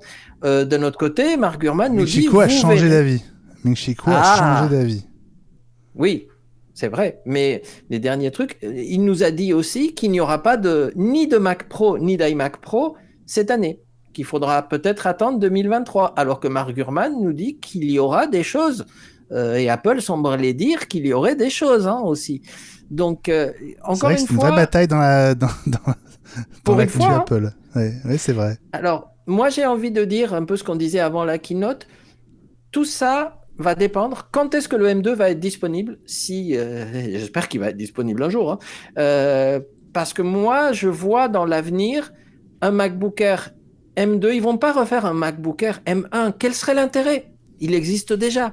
Pour dire qu'il a la façade blanche, ça serait ridicule. Donc, un MacBook Air... Fabrice disait que déjà un nouveau design de MacBook Air avec des couleurs sympas et un tarif revu à la baisse, ça suffit à faire un nouveau Mais MacBook avec Air. le même processeur, moi, honnêtement, Mais je le crois M1 pas. suffit. Mais oui, si tu baisses ça de Moi, 100, 200 Mais dollars ou de 100 le euros, M1 peut très bien évoluer, hein. Ah, si on fait baisser le prix, peut-être, mais c'est pas tellement dans les goûts d'Apple. Moi, je préfère croire Marc et me dire qu'il y aura du M2. Il faut bien que le M2 sorte sur une machine. Donc, quoi de mieux? Ils vont pas sortir un M2 qui est moins puissant qu'un Pro ou qu'un Max sur un MacBook Pro. Donc, il faut bien qu'il sorte sur une machine, les garçons. Donc, mais moi, je dis MacBook Air. c'est là que tu as dit exactement le point très très important. C'est que dès qu'on sort le M2, dans l'esprit des gens, M2 c'est mieux que M1, même s'il s'appelle Max Ultra et tout, ou Extrême, si tout à coup ils se mettent à mettre 4 M1 Max dans un truc, ils appelleraient ça M1 Extrême. Ça c'est moi qui le dis, hein. Oui. Mais du coup, dès qu'on voit le mot M2 quelque part, c'est fini. Et je vois pas comment il pourrait sortir un M2 avant d'avoir sorti le Mac Pro qui, lui, aura un M1 avec tout ce qu'il y a autour. Ça me paraît pas possible. Mais parce ce qu'on sait du M2, c'est qu'il sera mieux qu'un M1, mais moins bien qu'un Pro ou qu'un Max, et encore moins qu'un Ultra. Donc, c'est une évolution de la gamme M1 pour de l'entrée de gamme. Ce n'est pas du Pro, du Max ou de l'Ultra. Donc, c'est vrai que dans l'esprit des gens, tu as totalement raison. Ils vont se dire, le M2 est mieux que le M1. Oui, que le M1. Mais le M1 peut tout à fait évoluer à l'intérieur de la même architecture. Je vois pas, moi, je peux me tromper. Moi, je donne juste mon avis. Je pense que il faut le sortir sur une gamme populaire. Il faut que ce soit une évolution. Donc, moi, je vois un MacBook Air M2 avec un redesign et ça justifiera. Et probablement, s'il est prêt, le MacBook Pro serait M2 aussi. Et puis, quelques mois après, n'oubliez pas que l'iMac, on va bientôt fêter leur anniversaire. Donc, 6 mois après, au plus tard, il y aura une évolution de l'iMac 24 pouces. peut-être en M2. Tout ça est lié au M2, hein, donc voilà. Moi, c'est comme ça que je le vois. Et en attendant, n'oubliez pas qu'on attend des lunettes, qu'on ne parle plus du tout de l'Apple Car. Donc, t'as raison, je l'avais même pas mis au sommaire, t'as raison. Oui, mais Bon, on parle du futur. écoutez, Voilà. moi je vous écoute avec attention, donc je vais déposer la marque M1 Super parce que c'est pas encore utilisé. ça peut peut-être encore Extrême. servir. Moi, je Ou vous extrême, conseille c'est vrai. extrême. Ouais, moi, je vous conseille d'écouter Coluche, hein, parce que plus blanc que blanc, c'est quoi? C'est C'est nouveau, ça sûr. vient de sortir. C'est sûr. Bon, juste, puisqu'on essaye de se mouiller, tu dirais que le M2 c'est pour quand, Ellie? Quand il sera prêt. Mais moi, je reverrai bien ça. Honnêtement, il pourrait y avoir une keynote en mai. Pourquoi pas, s'il est vraiment prêt. Et ça serait une occasion de sortir quelques produits. Ça ne sera pas en septembre, puisque vous savez que nous avons des iPhone 14 qui vont être merveilleux, que nous avons des Apple Watch 8 qui vont être merveilleuses, et peut-être des AirPods Pro de 2e génération, s'il vous plaît. Apple, si tu nous écoutes. Et donc, ça serait octobre ou novembre, mais là, ça serait du coup presque les 2 ans du M1. C'est trop. Moi, si possible, je verrais bien ça en avril-mai. Pas à la WWDC, c'est pas une conférence pour sortir des produits d'entrée de gamme. Bon, merci mes amis pour ce débrief hyper complet de cette keynote de mardi. On marque une courte pause et on vous dit tout sur les mises à jour de la semaine. Il y a un petit peu un lien entre les deux. Au moment où se terminait la keynote mardi soir, Apple a envoyé dans les tuyaux la version release candidate de toutes les prochaines mises à jour intermédiaires des OS, iOS 15.4, iPadOS 15.4, tvOS 15.4, HomePod 15.4, WatchOS 8.5, macOS 12.3, avec donc des versions finales prévues pour arriver dans le courant de la semaine prochaine. On a tous la date du 18 mars en tête. On peut peut-être dire un mot très rapidement, mais pour les avoir à l'esprit, les nouveautés de ces mises à jour. Ellie, on en a déjà parlé dans iWeek et dans i5, mais ça vaut le coup peut-être de faire juste un petit récap. Super rapidement, le contrôle universel qu'on attend pour voir si c'est vraiment magique. Face ID sans masque, mais il n'y aura plus de masque, donc ça tombe mal. Si, ça va revenir. Oui, ça va revenir. Ouais. On le souhaite pas, hein, mais il y a des chances. Non, mais là, c'est en train de reprendre. Il y a des nouveaux emojis, il y a des nouvelles mesures anti-tracking pour les AirTags. Aux États-Unis, il y a une nouvelle voix de Siri, mais pas en France. Et puis, a priori, des améliorations du trousseau iCloud et d'Apple Podcast, dont l'interface nous plaît énormément, comme vous le savez tous. Apparemment, il y a effectivement de petites améliorations du côté d'Apple Podcast dans la toute dernière bêta. J'ai pas vu ces améliorations, mais elles sont annoncées, donc on a hâte de voir. Il faut dire qu'Apple Podcast part de tellement loin que ça ne peut aller que mieux. On s'en fiche, de toute façon, on nous écoute sur Spotify, donc. Ouais, bien sûr. Bon, une mise à jour aussi à vous signaler du côté de chez Isotope avec ce logiciel de réparation audio que j'adore, que j'utilise tous les jours pour i5, pour iWeek, qui s'appelle RX. La version la plus récente, c'est RX9. Et la très bonne nouvelle, c'est que depuis quelques jours, RX9 est optimisé pour les Mac Apple Silicon. C'est la mise à jour 9.3. Donc que vous pouvez télécharger gratuitement si vous avez une licence de ces logiciels. Très honnêtement, je n'ai noté aucune accélération des process. Étonnant, mais voilà. En tout cas, c'est une bonne chose. Il y a peut-être de l'optimisation à faire dans l'optimisation. Donc, je ne désespère pas de voir un réel bénéfice. Bon, je suis quand même sur un MacBook Pro M1 Max, donc je devrais voir une différence, mais j'en ai pas vu. En tout cas, Isotope travaille déjà sur la version M1 d'un autre logiciel de la gamme qui s'appelle Ozone. Bonne nouvelle aussi pour ceux qui utilisent OneDrive et Dropbox, Fabrice. Oui, donc ces deux services de stockage de fichiers en ligne et de synchronisation sont quand même en train, enfin, eux aussi, de mettre à jour leur module de synchronisation de fichiers sur le Mac pour les processeurs M1 et les autres. Heureusement, alors Dropbox a mauvaise réputation depuis quelques années maintenant pour être un gros bouffeur de mémoire et pas très optimisé. Microsoft et son OneDrive a aussi mauvaise réputation parce que, pas forcément en termes de performance, mais en termes de gestion des fichiers, ils sont pas très bons dès qu'il y a des caractères un peu spéciaux dans les noms des fichiers. Pour OneDrive, il a beaucoup de mal à les gérer. Mais bon, ça arrive, les mises à jour vers les puces M1 sont imminentes, ou pour le cas de Dropbox, c'est fait et ça se fait automatiquement, ça se fait très bien. C'est vraiment important pour que ça marche bien, et beaucoup de gens l'utilisent, donc bonne nouvelle. Allez, on marque une toute petite pause et on se retrouve pour Pommes, retour sur 3 news de la semaine.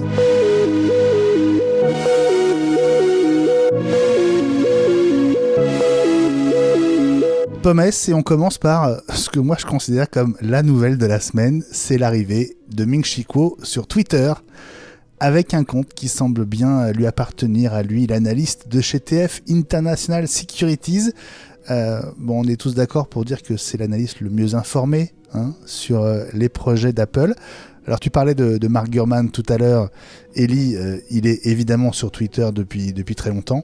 Ming-Chi Kuo, c'est vraiment une nouveauté, et depuis la semaine dernière, il a balancé quelques tweets très précis qui vont permettre de savoir encore plus précisément, preuve à l'appui dans les semaines qui viennent, s'il est le meilleur. Alors, le compte Twitter est en fait ouvert depuis 2011. La nouveauté, c'est qu'il s'est mis à tweeter. Il a beaucoup hésité. Il a sûrement été très impressionné. Il devait avoir peur, tout ça. Et puis maintenant, ça y est, il s'y est mis. Il avait juste tweeté une photo de plage, d'un site au bord de la mer. Et puis plus rien, jusqu'à cette semaine. Et il s'est dit, allez, j'y vais. Il a dû être très agacé par les sottises, pour rester poli, qui ont été balancées tous ces derniers mois par les leakers autoproclamés. Alors, Ming-Chi Kuo, il a son canal de diffusion, il envoie des notes qui sont immédiatement épluchées, etc. Mais c'est sûr que c'est moins grand public que Twitter. Et donc, si vous voulez... Et c'est payant. Et donc, si vous voulez vous aussi vous brancher à Ming-Chi Kuo, entre guillemets, en direct, vous pouvez suivre son compte sur Twitter. Deuxième news, elle concerne Apple. C'est le retour au bureau des salariés d'Apple prévu pour le 11 avril. Ce sera donc une semaine après Google. Alors, un retour hybride et progressif. Ça va se passer comme ça, 1 jour par semaine pendant les 2 premières semaines, 2 jours par semaine à partir de la 3e semaine, et puis à partir du 23 mai, ce sera lundi, mardi, jeudi au bureau. Tim Cook l'a expliqué dans un mail. Et Eli, on sait que c'est un retour entre guillemets au travail qui va pas être simple chez Apple. Ben non, parce que les gens se sont habitués à travailler chez eux, et donc il y a des mouvements de contestation qui sont toujours là, et ils ont beau essayer de faire des concessions, 1 jour, 2 jours, 3 jours. Non, il y a des gens qui ne veulent plus retourner au bureau.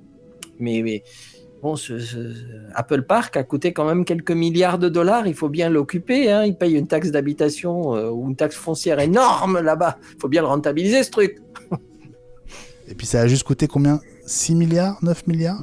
Oui, c'est ça. Je sais plus. C'est plus de 5, en tout cas. Oui, c'est ça. Moins de 10, c'est plus de 5. Puis ça évite d'avoir les petits chefs sur le dos aussi. Pas faux. Et puis ça permet de contrôler un peu les fuites aussi. C'est plus facile quand les gens sont au bureau que de contrôler les leaks que quand ils sont chez eux. Mais je me le disais. Les caméras. Ouais. Je me le disais après la keynote de mardi, c'est quand même pas évident de développer des nouveaux produits comme ça, et notamment comme le Mac Studio, le tout à distance. Ça a quand même dû être pas évident et je trouve assez balèze que le secret ait été conservé jusque quasiment la keynote, quoi. Oui, c'est vrai. Et puis la troisième news de ce petit journal de la semaine, elle concerne Samsung, avec deux infos dont on a parlé dans i5. D'abord, il y a eu cet aveu que le Coréen a quand même vendu plus de 100 millions de smartphones avec une faille de sécurité majeure. C'est déjà un problème. Mais par-dessus ça, on a appris donc la semaine dernière, vendredi, que une quantité non négligeable de données très sensibles ont été hackées chez Samsung, puisqu'un groupe de hackers a publié 190 gigas de données, dont du code source, des codes notamment qui servent au déverrouillage biométrique des appareils. Bon, ça la fout mal quand même, ces deux news l'une après l'autre. Et oui, ça, il y en a qui ont dû perdre des cheveux là chez Samsung parce que à force de oui, c'est terrible. Et leur job aussi, oui, absolument. Non, c'est affreux. Je suis toujours très prudent aussi pour dire, j'ai pas envie de tirer à boulet rouge sur telle ou telle entreprise. C'est d'une complexité folle. Enfin, je sais pas, moi tout de suite je me mets alors à mon tout petit niveau, je gère des données pour des clients et quelque part j'ai aussi une peur bleue qu'ils se fassent pirater. Alors c'est pas des cibles plus que ça, mais en même temps je fais tout mon possible pour sécuriser leurs données et je sais bien que je peux pas y arriver à 100%, c'est juste pas possible, quoi. Et notamment quand on voit des grosses boîtes comme ça, et Samsung, et Sony, et Google, et tout ce qu'on veut, il y a toujours des fuites partout. Donc voilà, je tirerai pas à boulet rouge.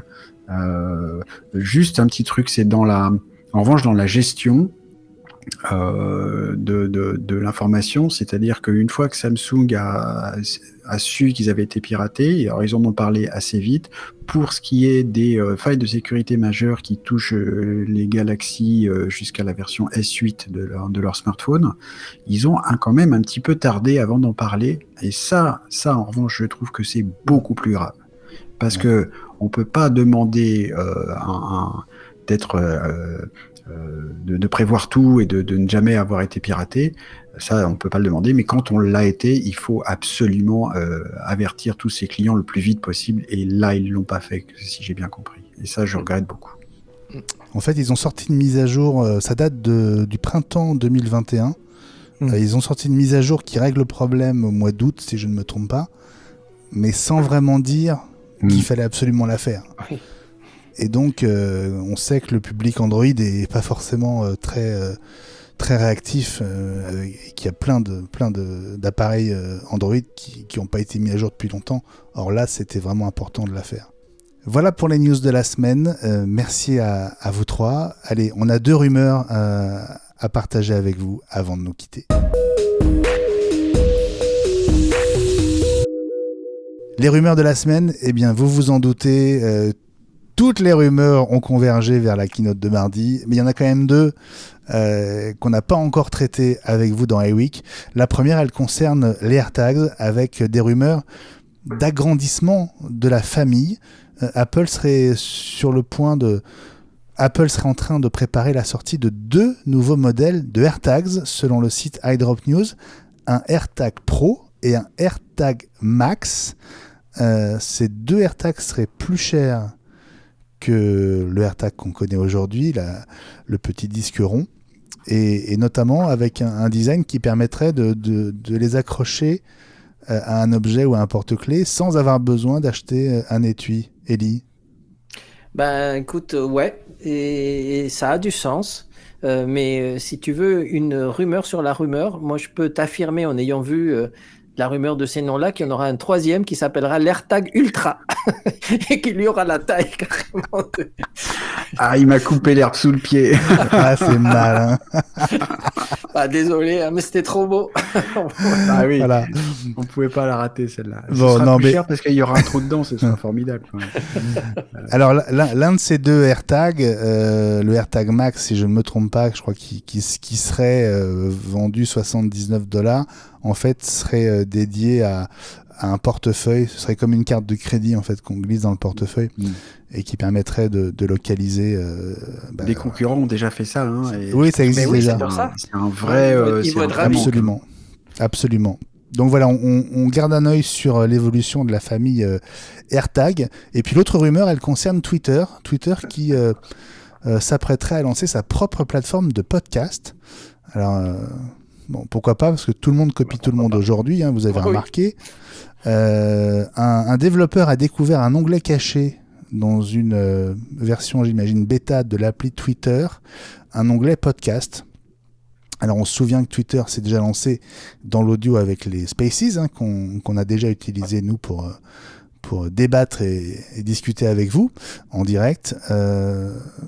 Bon, finalement, tout le monde va sur le podcast, donc pourquoi pas Twitter, hein, mais est-ce que ça a encore un sens ? Mais oui, car il nous manquait une plateforme pour i5, donc i5 sur Twitter. Allons-y. Non, mais ils ont annoncé la possibilité, je crois, de pouvoir conserver les Spaces qui, normalement, sont des choses extrêmement éphémères. Ça pourrait être une possibilité pour les retrouver, les archiver, tout simplement. C'est vrai. Ça pourrait être l'étape d'après. Fabrice ?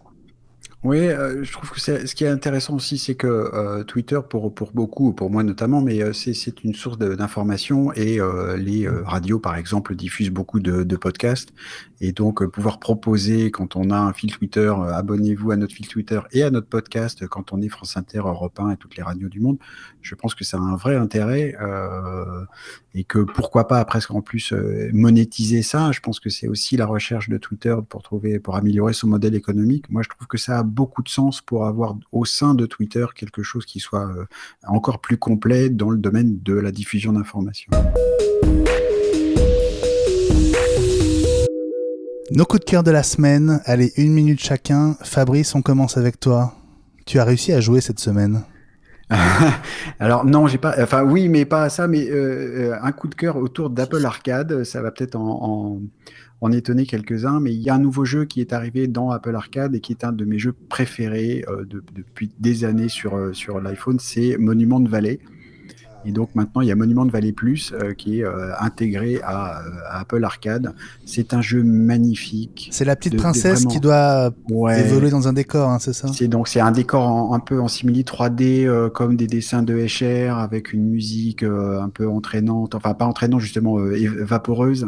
Et il faut résoudre des puzzles pour faire passer le personnage d'un niveau à un autre, avec des perspectives un peu bizarres, etc. C'est très beau. Moi, j'ai passé des heures à jouer à ça. Et c'est au sein d'Apple Arcade. Donc, pour ceux qui ont Apple Arcade, n'hésitez pas à tester ce jeu. Vous m'en tirez des nouvelles. Elie, as-tu un coup de cœur ? Mais oui, même 2, mais je vais me concentrer sur un. Parce que tu m'as parlé de jeux, et moi, cette semaine, j'ai reçu Gran Turismo 7 et je ne fais que ça. Ça détruit mon planning. Je joue à la course de voiture, j'adore ça. Mais ça, c'est pas mon coup de cœur parce que tout le monde n'a pas une PlayStation 5 et du temps. Moi, c'est mon temps de sommeil, en fait. Mais non, j'ai un vrai coup de cœur pour une série. Pour une série sur Amazon Prime qui en ce moment fait plutôt des bonnes surprises puisqu'ils ont réussi à reprendre Picard saison 2 alors que aux États-Unis ils n'ont pas du tout le droit de diffuser mais en Europe oui, et donc ils ont démarré avec le premier épisode de Star Trek Picard, j'adore, mais c'est surtout une nouvelle série que j'ai découvert. Il y avait 2 saisons, donc celle-là je l'avais ratée, qui s'appelle Upload. Et Upload, c'est futuriste, c'est génial, c'est en fait dans le futur, grâce au métaverse, on pourra, avant de mourir, faire uploader toutes ses connaissances, tout son cerveau, dans des gros disques durs qui font des teraflops. Et suivant si vous êtes raisonnablement pauvre, vous n'y avez pas droit, mais si vous êtes très très riche, vous avez droit à choisir de vivre éternellement, soit dans un paradis, un lac américain, une plage de Hawaï ou un casino de Las Vegas. Et donc, c'est ce qui arrive au héros de la série qui se retrouve, qui a un accident et sa fiancée lui paye, en fait, cet upload dans ce monde futuriste. Et après, il y a une intrigue, etc. Mais c'est super sympa, c'est futuriste, ça parle de métaverse, ça parle de tout ce qu'on pourrait faire dans un métaverse, sauf que celui-là, il est infini. Et il y a des choses que j'adore, comme quand on veut passer un coup de fil, on dit appelle, par exemple, Benjamin, et on fait comme ça avec la main, et il y a immédiatement une interface de téléphone ou de vidéo qui permet d'appeler les gens. On fait comme ça pour raccrocher. J'adore tellement bien. La saison 2 démarre le 11 mars. Voilà, upload très sur bien. Amazon Prime. Gilles, as-tu un coup de cœur? Oui, c'est le Mac Studio. J'ai un peu parlé de ce que j'entrevoyais. Les Américains ont une expression, c'est groundbreaking. C'est quelque chose, un tremblement de terre. Pour moi, ce qui s'est passé là, c'est quelque chose du riff. C'est-à-dire que il y a un espace qui est en train de se créer entre la plateforme Silicon, Apple Silicon, et le reste de l'industrie, et ça va donner des choses comme a pu donner la faille du Rif en Afrique, qui a donné les hominidés qui ont pu se redresser et devenir une nouvelle espèce. Donc il y a vraiment un truc à imaginer. Intel a toujours pas comblé son retard. Il y a plus d'1 an. Regardez ce que ça va donner avec cette nouvelle puce et le M2 à venir. Bon, bah écoute, moi je vais offrir un bac à sable à Intel, puis on va mettre leur tête dedans, comme ça. Le message sera complètement clair. Bon, allez, on est fair play, et la concurrence est évidemment très importante. Moi, mon coup de cœur cette semaine, en fait, c'est pour le début de tournage d'une saison qu'on adore. C'est la 3e saison de Ted Lasso. Le tournage a commencé à Londres ce week-end. Et je suis pas sûr de l'avoir vu avant, mais on dit que Ted Lasso a été conçu pour être une série en 3 saisons. Ce serait donc la dernière saison. Alors, est-ce que le succès va les pousser à prolonger le scénario? On n'en sait rien. En tout cas, Apple a commandé 12 épisodes pour cette saison 3, dont la diffusion est prévue entre cet été et cet automne. Voilà. Coup de chapeau à l'équipe de Ted Lasso, et on a tous hâte de les retrouver sur Apple TV+. Je crois qu'ils ont une option pour faire 2 saisons supplémentaires, en fait. Mais c'est une option. Tu me fais penser qu'il faut que je donne ma recette de shortbread à François. Il n'est pas là, et on l'embrasse.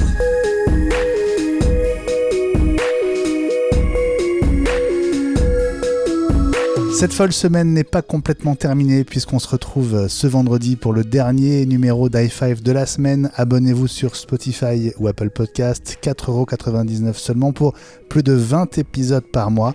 C'était un plaisir, Ellie, Gilles, Fabrice, de prendre un peu de recul sur cette première keynote de l'année avec vous, mes amis. Merci. Plaisir Merci partagé. à tous. Mais oui, plaisir partagé. C'était vraiment chouette. Et je pense que le direct, on s'est bien, nous, amusés. Et j'espère que ceux qui nous ont écoutés aussi, c'était vraiment, vraiment sympa. Et il y a même eu un épisode bonus en plus, après le live et tout. C'était bisant cette semaine. Que La de fête. cadeaux. Merci Fabrice, merci Ellie, et merci aussi à toi Gilles. C'est avec plaisir. Bon, effectivement, une pensée pour les absents, hein. On embrasse aussi Jean-Christophe Vigne. Soutenez iWeek, devenez contributeur sur patreon.com/iWeek à partir d'1,50€ par semaine. Vos dons changent tout, particulièrement en ce moment avec ce site dont on va vous parler davantage dans les semaines qui viennent. À ce sujet, si l'un de vous est développeuse d'app iPhone, iPad et serait prêt à nous aider à créer l'appli iWeek, eh bien contactez-moi directement par mail benjamin@iweek.news. Followez-nous sur Twitter @iweeknews et @i5fr. On compte aussi sur vos retweets et vos partages. Vous retrouvez la version vidéo de ce podcast sur la chaîne YouTube d'iWeek. Merci de votre fidélité, de votre confiance et de votre soutien. On se donne rendez-vous jeudi prochain pour l'épisode 82. On sera le 17 mars. Bonne soirée, bonne fin de semaine, bon week-end à toutes et à tous, et à jeudi prochain. Bye bye. Bye bye. Bye bye. Bye.